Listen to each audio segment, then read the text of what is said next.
गुनगुन की हालत देखकर अनुभव की भी आंखें भर आती हैं। वो जैसे ही उसके नज़दीक पहुंचकर उसके कंधे पे हाथ रखता है, गुनगुन उसे देखते ही उसे गले लग जाती है।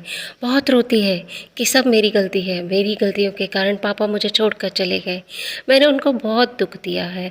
अब पता नहीं वो मुझे माफ़ करेंगे कि नहीं, लेकिन मैं खुद को कभी माफ़ नहीं कर सकती। उधर घर में आकृति अनुभव के नहीं होने पर बहुत बड़ा तमाशा क्रिएट करती है और बड़े पापा से उनके संस्कारों पे, पारिवारिक जिम्मेदारियों पर सवाल करती है कि कैसे वो चले गए मुझे छोड़कर, जबकि रस्में अभी पूरी भी नहीं हुई।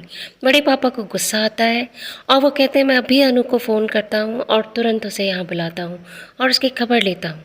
वो फ़ोन लगा के अनुभव पर बरस पड़ते हैं कि तुम्हें बिल्कुल भी जिम्मेदारियों का एहसास नहीं है, घर में रस्में चल रही हैं और तुम छोड़कर चले गए।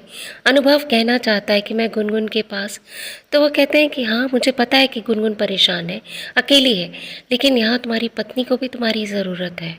बिल्कुल भी शर्म नहीं है तुम्हें, तुम्हारे कारण मुझे सबके सामने कितना शर्मिंदा होना पड़ रहा है। किसी तरह अनुभव उन्हें बताता है कि डॉक्टर रिद्धेश हमारे बीच में नहीं रहे। ये सुनकर बड़े पापा को ज़ोर से झटका लगता है। वो एकदम शांत हो जाते हैं, गिरने ही वाले होते हैं कि परिवार वाले उन्हें पकड़ लेते हैं। फिर वो सबको बताते हैं कि डॉक्टर रितेश अब हमारे बीच नहीं रहे। इस पर आकृति कहती है कि आप लोग क्यों परेशान हो रहे हैं, गुनगुन के पास उसके हस्बैंड होंगे ना, तो हमें चिंता करने की क्या ज़रूरत है। लेकिन बुआ आकृति को ज़ोर से डांट देती हैं कि तुम्हारी कज़न है ना वो आकृति, तुम इस तरह कैसे बात कर सकती हो। अब हम सब हॉस्पिटल चलते हैं। सब हॉस्पिटल पहुंचते हैं जहां अनुभव और गुनगुन को गले लगा देखकर आकृति को गुस्सा आता है। वो गुनगुन का हाथ खींचकर उसे बोलती है कि तुम्हें शोभा नहीं देता, तुम्हारा पति या तुम्हारे इन लॉज देखेंगे तो क्या कहेंगे कि तुम किसी दूसरे के पति के साथ लिपट कर रो रही हो।